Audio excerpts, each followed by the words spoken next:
one of the obstacles that we had when we were creating the sets was to create a set with quite sometimes larger figures in a really small space. And so with the Santa's Workshop, we had to find a place that would have enough room to really make one of the store displays that would be like the old-fashioned store windows.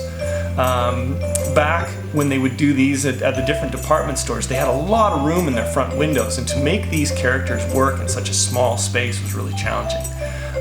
When we found the Wee Book Inn and they would agree to work with us with the Santa's Workshop, it was having the space work where we'd have enough depth and height to really make it work so that the elves could have their little workshop area and Santa could have enough height and distance from them so it could really look like they were in Santa's workshop.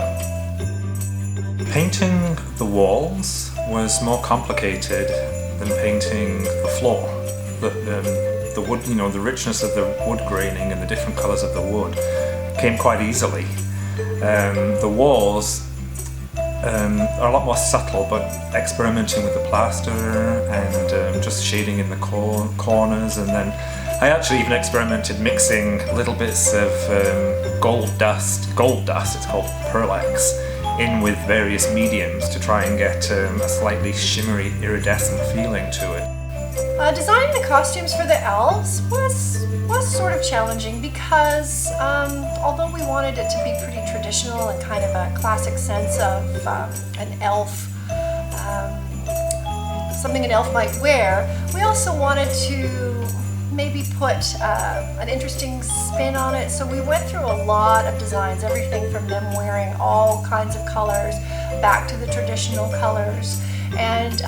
the elves themselves, the actual characters, have very strange bodies to work on. They sort of have these little tiny legs and very long straight torsos. And so we found that the idea of a vest, really like a work vest,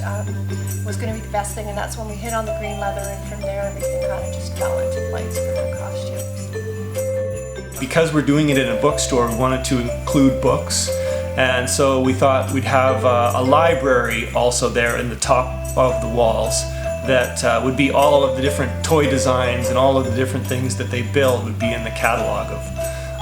all of these books that would be up on the shelves.